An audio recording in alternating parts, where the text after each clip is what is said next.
Good morning, students. Today we'll start a new chapter, operators and expression in C++ from the same unit. So what is operators? Now these operators are mathematical symbols that is used in C++ programming language that performs on operations on operands or variables and the values associated with it. Now all the C++ programs will not be just simple programs like hello world that we have seen in the first C++ programs. So we need to do some complex programs also. So the first stage of complex programs is you'll be learning how to use these operators. So operators, it combines with the variables and then the values that are stored in the variables. So now when you combine the operators with two or more variables, it becomes an expression as in example like a plus b, which is enclosed within the parenthesis. So here a and b are the variables. A and b are called variables, and you know that variables are used to store the data, because user does not know where the data are stored in the memory location, right? So using the variable names, the users or the programmers can access the data that is stored in that particular memory location. So variable stores the data temporarily. So here a plus b, suppose you store the value 5 in a and you store the value 4 in b. So here if you want, using a normal arithmetic mathematical basic arithmetic ones, okay, you can do the equation here also in C++ program. So a plus b, that is 5 plus 4 9, that will be, you will get the output 9 here also in C++ program. So a and b, when you add with this plus symbol in and enclosed in the parenthesis, so it forms an expression. So based on that, C++ has different types of operators, namely the first one is arithmetic operator, relational operator, logical operators, unary and binary operators, assignment operator, conditional operator, size of operator, and comma operator. So we shall see all of these operators one by one. So today we'll discuss about the arithmetic operator. So what is an arithmetic operator? So arithmetic operators, it use general mathematical symbols to perform basic arithmetic operations. So there are 5 symbols that is used in arithmetic operators. So here the arithmetic symbols that you can see here is plus, which stands for addition, minus, which stands for subtraction, multiplication, okay, the asterisk symbol, and the slash, which is the division symbol, and then the percentage sign is called as modulus. So examples are, you can use in programming also like this. So 8 plus 4, here 8 and 4 are the constants or the values, in this case integer constants. So in programming, instead of the values, okay, we use the operands, that is like 8 plus 4, instead of 8 plus 4 we write a plus b, like that. So you can see the different outputs that is being generated. So the last one, you will see that it is different from division. In division, you can see that the quotient is taken as the output, that is 4 to 8. 4 when you divide 8 by 4, that is 4 to the 8, right? But in the case of modulus, when you divide 8 by 4, the remainder is taken as the output. So 8 divided by 4, so 4 to 8, so you get 0 as the remainder. Okay, so that is the difference between the division symbol and then the modulus, where the remainder is taken as the output. So all of these things comprise of the arithmetic operators. Now we shall see a program, a simple program that is using arithmetic operators. So this program is about to convert the time given in minutes into hours and minutes. Okay, so always remember that when you are doing a program, okay, you have to understand the program question, because nothing will be given except the program question. So you have to understand what the program question is asking, and based on that you have to know what kind of operators you will be using, how many variables you have to declare, what will be the name of the variables, and how will you what kind of program logic will you will be used in this program, and then what will be the desired output that you should get. So based on that program question, so you have to understand the program question very nicely, and based on that you can formulate it and then generate the program. So here, as per the question, to convert the time, so here the time is the main thing.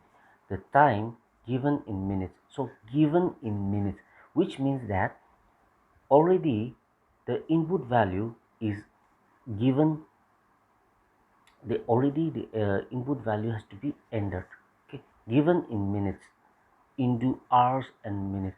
So the time which is given, so time is comprised of hours and minutes, right?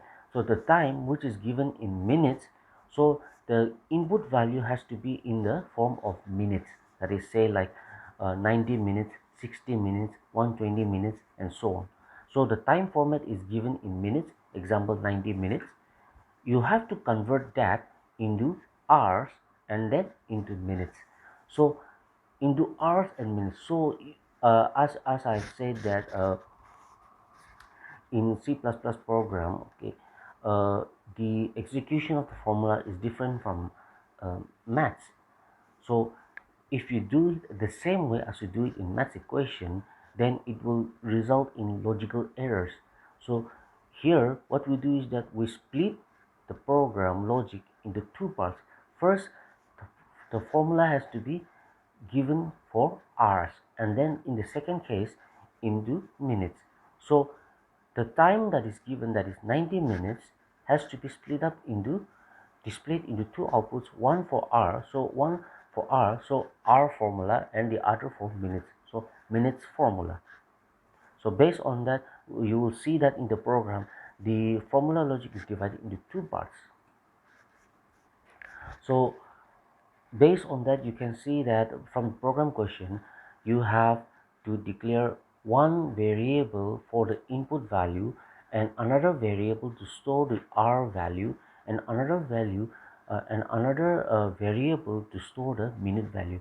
So you have to declare three variables, one for time, one for r output, and one for the minute. So the time is your input, r is your output, and minute is your output. Okay, so in the starting part you can see that I have used the multi-line comment.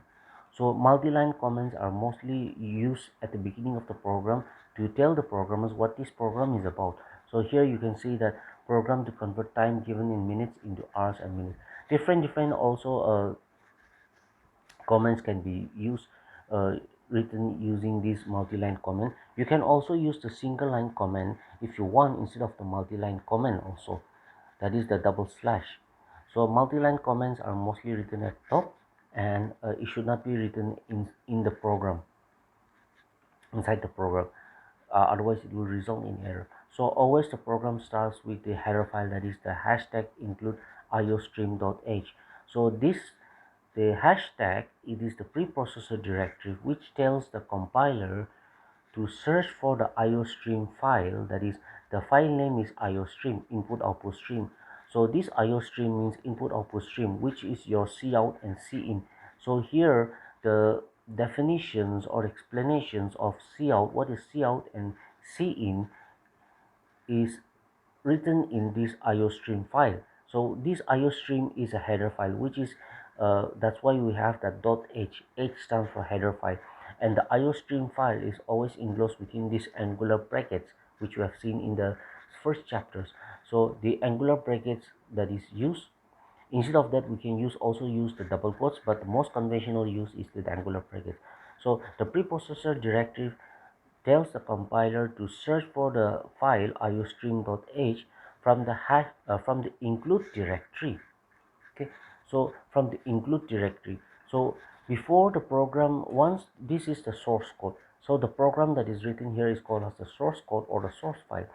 So when you press compile in your system, before the compilation begins, the compiler will go do this hashtag include iostream.h and then refer from there, and then it will come to the main function. Now here the main function is responsible for the execution of the program and the termination of the program. So the compiler will execute what is written within the main function, that is within this opening and closing curly brackets. Okay, within the opening and closing curly brackets contains the body of this main function here. So here the return type of the main is int, which stands for integer. So here int is a keyword. You cannot it is predefined keyword, so you cannot change that to integer. So here the int main means that the main function will return an integer value. Okay, so here the program always starts execution with the main function, so that is denoted by this parenthesis, by the curved brackets. So the curly brackets, within the curly brackets, these compound statements to be executed belongs to the body of the main function. So the compiler will execute only what is written within the opening and the closing curly brackets. So always the program structure is, after the main function, the variables are declared, the values are entered, the program logic is processed, and then the output, desired output, is printed out. So that is how the structure of the program in C++ program works. So here first, before uh, you start entering the value, you have to declare the variable. So here you are declaring the variable int t comma r comma min, ended by a semicolon. As you know that every line of statement is ended by a semicolon. So when the compiler sees semicolon, that means that particular line statement is terminated. So this particular line statement is terminated, and the compiler moves on to the next statement, that is the cout. So what is that variable declaration, what it does? So when you say int t stands for time, r, and minute. So as I've said in the beginning, we have to declare three variables, one for input and two for output. So the variables are separated by using the comma operator. So instead of int t, we can int t comma r comma min, we can also write int t semicolon, in the next line int r semicolon, and in the next line int min semicolon. But it is same as writing int t comma r comma min, where we're using only one line statements. So instead of writing down three statements, using the comma operator, we can write down uh, we can declare the variable in a single statement. All right, so here, why am I writing down all in the same line? Because all the three variables are of integer data type. So all the three variables, that is t, r, and min, will store integer values, as it is mentioned here, int. So t will store integer numbers, r will store integer numbers, and min will store integer numbers. Now what is the variable? So variable is user defined data type. If you don't want to write down t, you can also write in full form time. If you don't like r, you can write hr, or if you don't like min, you can write in full form minutes. So the variable is, it depends on the user, since it is user defined data type. And keep in mind that why are we declaring a variable? Because until and unless we declare a variable in the program, the compiler will not allocate memory space to store the data that is entered from the keyboard, and so the program logic will not process, and you will not get any output. So always variables should be declared before the data is entered from the keyboard. So another thing about the variable is, variable stores the data temporarily. So and then so variable is used to store the data. Now why we are using the variable? Because in the data that is stored in the computer memory location. Now user or the programmers will not know in which memory location the data is stored, but using a variable name, it becomes much easier to remember where the data is stored by the variable name. So the user knows that, okay, in the t variable, the input values will be stored. In the R variable, the output values will be stored. In the main variable, the output values will be stored, and so on. Okay, so next step after entering the variable is, now after entering the variable, so since the variable is used to store the data, the next step is to enter the value from the keyboard. So now you have a cout statement. Now why is this cout statement used? Without this cout statement also, if you just write cin, okay, and the overload operator t semicolon, you can get the correct program. But the cout statement is used so that a prompt is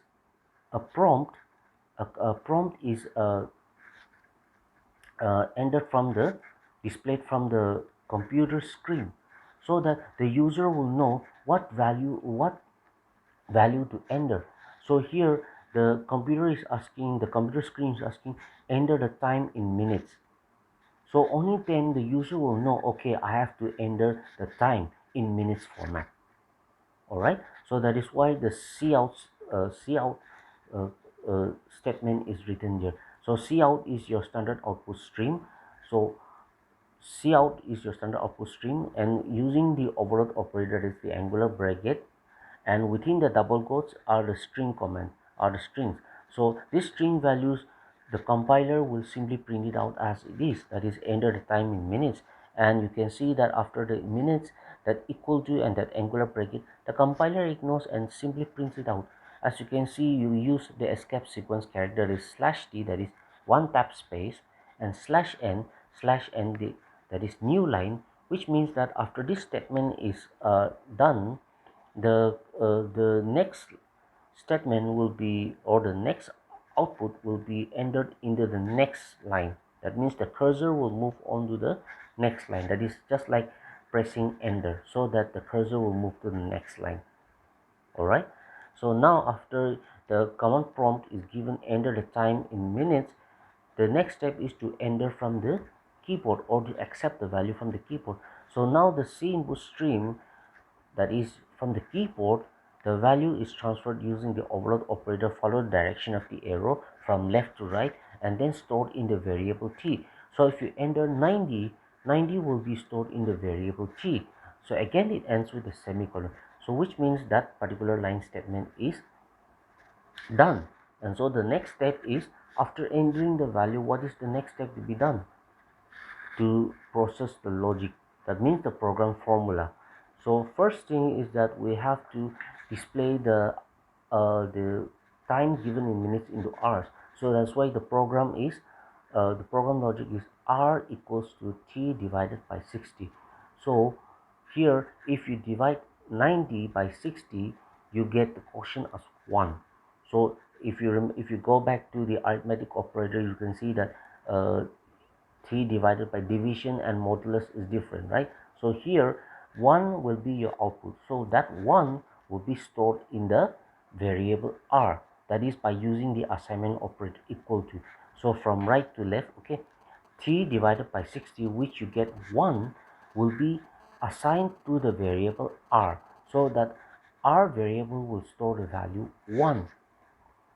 So a variable can store only one value at a time. Next, after the semicolon, the next it will move on to the compiler, move on to the next line statement, that is mean equal to t mod 60. So here, when you divide 60 by 90, when you divide 90 by 60, you get the remainder 30, right? So 30. So now that 30 will be stored in the variable mean. Now after the formula gets processed, what is the next step? So since now you have stored the value, the output value in the two variables, that is one in r and the next in the mean variable, you have to display those two values. That's why then in the next line statement you have the C output stream r's r, and using the cascading operator, you can see that using the cascading operator, you are writing down the variable name r. Why are you writing down the variable name r here? So we are writing down this variable name r here because the data value is stored in here. So the compiler is forcing this variable to display the value. So instead of displaying this variable name r, the value that is stored in this variable, that is 1, will be displayed. So you get the output hours are 1, and in the next slide statement minutes are 30. So you'll be getting two outputs, hours are 1 and minutes are 30. Now since you got the output, next step is to terminate the program, and to terminate the program we have the keyword return 0. Return 0. 0 indicates successful termination. So return 0 indicates successful termination of the program. It tells the operating system to shut this program. So 0, why 0? 0 is an integer number, because here the main function returns an integer value, that is 0. So which means that return 0, successful termination of the program, and then you end it with the closing brackets. Okay, so this is how you do a C++ program using arithmetic operators. So go through this program, try to understand the program structure based on what you have learned in the starting chapters. The structure of the program, always you write down the header file followed by the main function, the body of the main function, and in the body of the main function starting you have the variable declaration.